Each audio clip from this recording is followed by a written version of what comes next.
Shalom, jumpa lagi dengan Baruk TV. Pada video ini akan membahas tentang tabir bait suci yang terbelah dua.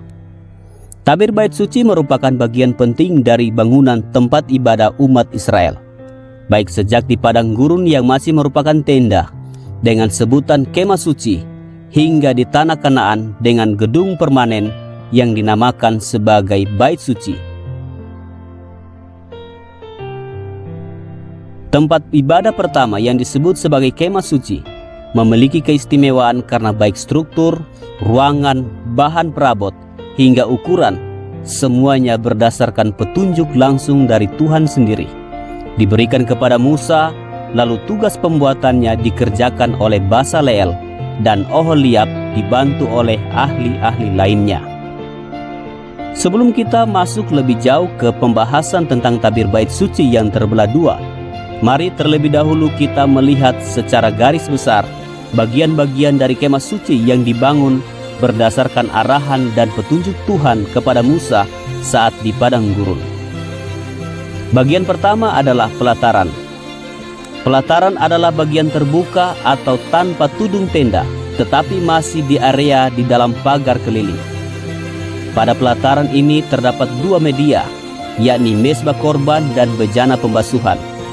Di sini imam melakukan aktivitas membakar korban, membasuh diri dan memindahkan api dan bara dari mezbah korban ke mezbah dupa. Bagian kedua adalah ruangan kudus. Ruangan kudus adalah bagian yang ditutupi oleh tenda.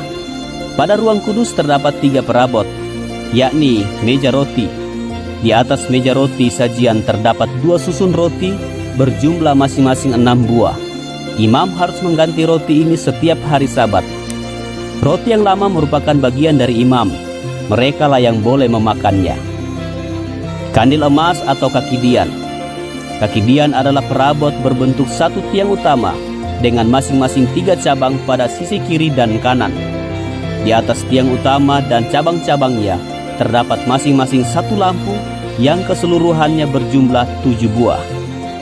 Imam bertugas untuk mengisi kaki dian dengan minyak murni secara teratur agar lampu selalu menyala.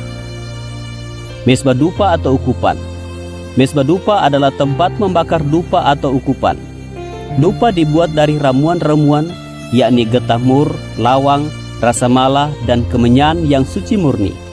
Ketika dupa dibakar, maka semerbak wangi akan memenuhi ruangan hingga pelataran. Dupa dibakar setiap pagi dan sore oleh imam. Pembakaran dupa oleh imam dilakukan bersamaan dengan orang-orang Israel yang berdoa di luar kemah suci. Bagian ketiga adalah ruang Maha Kudus. Selain ruangan kudus terdapat satu ruangan lainnya yang disebut sebagai ruang Maha Kudus. Di ruang Maha Kudus hanya terdapat 1 perabot, yakni tabut perjanjian.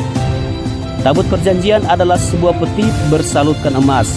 Di dalamnya terdapat 2 loh batu yang bertuliskan 10 hukum, ditulis langsung oleh tangan Tuhan sendiri, diberikan kepada Musa di Gunung Sinai. Roti mana yang merupakan makanan orang Israel saat di padang gurun. Tongkat haruk telah berbunga atau memiliki kembang. Ruangan Maha Kudus merupakan tempat yang lebih sakral karena hanya dapat dimasuki oleh imam besar setahun sekali. Bagian penting yang hendak disampaikan dalam video ini adalah tirai pembatas yang memisahkan antara ruang kudus dan ruang Maha Kudus. Adanya tirai pembatas yang terbuat dari kain ungu tua, kain ungu muda, kain kirmisi, dan lenan halus yang dipintal benangnya ini berfungsi untuk menghalangi pandangan dan interaksi dari ruang kudus dengan ruang Maha Kudus maupun tabut Allah.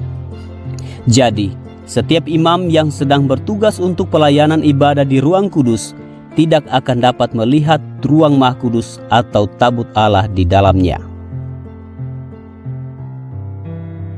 Setelah berada di tanah Kanaan, Salomo, raja ketiga bangsa Israel, membangun tempat ibadah yang disebut dengan nama Bait Suci sekitar tahun 966 hingga 960 sebelum Masehi, berukuran tinggi 30 hasta. Suatu bangunan permanen yang tidak persis sama dengan kemah suci, baik dari segi bahan-bahan, struktur, dan ukuran. Lalu pada tahun 20 sebelum Masehi, Raja Herodes memulai pembangunan kembali tempat ibadah orang Yahudi yang disebut sebagai Bait Suci kedua, berukuran 40 hasta dalam kurun waktu selama 46 tahun. Keterangan ini didapat dari sumber penulis bernama Josephus, seorang sejarawan Yahudi abad pertama. Bangunan ini berukuran lebih besar dari Bait Suci pertama yang dibangun oleh Raja Salomo. Meskipun bahan, struktur, dan ukuran bangunan serta perabot ada yang mengalami perubahan, namun bagian-bagian utama seperti pelataran, ruang kudus, dan ruang maha kudus tetap ada. Penekanan utama pada video ini adalah hendak memberitahukan bahwa pemisah antara ruang kudus dan ruang maha kudus masih tetap menggunakan tirai. Sistem peribadatan yang berlangsung tidak berubah, di mana para imam bertugas mulai dari pelataran hingga ruang kudus. Sedangkan ruang maha kudus tetap terkecualikan. Hanya imam besarlah yang dapat masuk ke ruang tersebut setahun sekali, yakni pada hari raya penebusan yang dikenal dengan sebutan Yom Kippur, saat di mana seluruh orang Israel diperintahkan merendahkan diri, tidak bekerja, dan membawa persembahan ke Bait Suci. Surat Ibrani pasal 9 ayat 1 hingga 9 memberitahukan bahwa ruang maha kudus, di mana tempat berdiamnya hadirat Allah di dunia ini, dipisahkan oleh tirai terhadap ruangan lainnya yang merupakan tempat berdiam manusia. Ini menunjukkan bahwa manusia terpisah dari Allah karena dosa. Yesaya 59 ayat 1-2. Hanya imam besar yang diizinkan untuk melewati tirai ini setiap setahun sekali. Keluaran 30 ayat 10, Ibrani 9 ayat 7. Untuk masuk ke dalam hadirat Allah, mewakili umat yang mengadakan pendamaian bagi dosa-dosa mereka. Imamat pasal 16. Catatan kuno para rabi memberikan keterangan bahwa tabir tersebut memiliki ketebalan selebar tangan, yakni sekitar 5-10 cm. Ditenun dari 72 jalinan yang dipilih. Setiap pilinan terdiri dari 74 benang, panjangnya 60 kaki, yakni 20 meter, dan lebar 30 kaki, yakni 10 meter. Diprediksi kekuatan tirai tersebut mampu menahan tenaga 4 kuda jika ditarik pada setiap sisinya. Ukuran dan ketebalan tirai ini membuat peristiwa yang terjadi pada saat kematian Yesus di kayu salib menjadi fakta yang penting. Matius pasal 27 ayat 50-51a memberitahukan bahwa Yesus berseru pula dengan suara nyaring, lalu menyerahkan nyawanya. Dan lihatlah, tabir Bait Suci terbelah dua dari atas sampai ke bawah, dan terjadilah gempa bumi, dan bukit-bukit batu terbelah. Yesus yang disalib sedang menjalankan tugas sebagai imam besar, masuk ke ruang maha kudus dengan mengantarkan dirinya sendiri sebagai korban. Dalam Yohanes 1 ayat 29 memberikan keterangan bahwa di awal pelayanannya, Yohanes Pembaptis menunjuk kepada Yesus dengan mengatakan, "Lihatlah anak domba Allah yang menghapus dosa dunia." Di sini Yesus bertindak sebagai imam besar sekaligus menjadi domba yang dikorbankan. Jadi Yesus sang imam besar agung membawa dirinya sendiri sebagai kurban.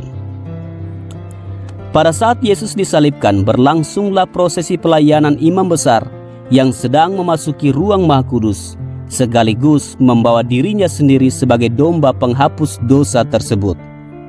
Mari kita lihat keterangan yang dicantumkan dalam Injil Lukas pasal 23 ayat 44-46 sebagai berikut. Ketika hari sudah kira-kira jam 12, lalu kegelapan meliputi seluruh daerah itu sampai jam 3, sebab matahari tidak bersinar, dan tabir Bait Suci terbelah dua. Lalu Yesus berseru dengan suara nyaring, "Ya Bapa, ke dalam tangan-Mu kuserahkan nyawaku." Dan sesudah berkata demikian, Ia menyerahkan nyawanya. Hal-hal penting yang perlu dipahami tentang kedahsyatan pelayanan Yesus sebagai Imam Besar Agung yang jauh melebihi pelayanan semua imam besar lainnya adalah sebagai berikut. Pertama, imam besar lainnya hanya mempersembahkan kurban hewan biasa, sedangkan Yesus mempersembahkan dirinya sendiri sebagai kurban. Kedua, semua korban yang dibawa oleh imam besar harus dilakukan setahun sekali, sedangkan Yesus melakukannya cukup sekali untuk selama-lamanya. Ketiga, oleh karena kurban-kurban yang dipersembahkan oleh imam besar hanya merupakan hewan fana, maka tidak akan pernah cukup untuk menebus satu orang manusia pun, sedangkan Yesus mempersembahkan dirinya sangat cukup untuk menebus semua manusia. Keempat, korban-korban yang dipersembahkan oleh setiap imam besar hanya berfungsi menutupi pelanggaran atau dosa manusia untuk sementara waktu, sedangkan korban yang dipersembahkan oleh Yesus sanggup menghapus atau meniadakan segala pelanggaran semua manusia di segala zaman. Kelima, kefanaan korban yang dipersembahkan menuntut imam besar harus mengulangi pekerjaan tersebut secara terus-menerus, sedangkan kemahasucian korban Yesus membuatnya cukup dipersembahkan sekali saja. Keenam, imam-imam besar dengan hewan korbannya tidak pernah mengubah keadaan ruang kudus yang selalu terpisah dari ruang maha kudus oleh karena adanya tirai pemisah. Namun Yesus dengan korban dirinya sendiri telah mengubah keadaan ruang kudus menjadi satu dengan ruang maha kudus tanpa adanya tirai pemisah. Berdasarkan penjelasan di atas, maka dapat dilihat bahwa semua korban imam besar tidak akan benar-benar dapat mendamaikan sepenuhnya manusia dengan Allah. Ini ditandai dengan adanya tirai yang selalu memisahkan antara ruang kudus dengan ruang maha kudus, yang memberi makna bahwa Allah tetap tidak dapat dihampiri oleh manusia. Tetapi ketika Yesus membawa kurbannya, persembahan tersebut sanggup membuka jalan bagi manusia untuk menghampiri Allah. Kurban Yesus telah meniadakan pemisah antara Allah dengan semua manusia. Ini ditandai dengan adanya tirai yang terbelah dua dari atas sampai ke bawah, membuka jalan baru bagi manusia untuk datang kepada Tuhan.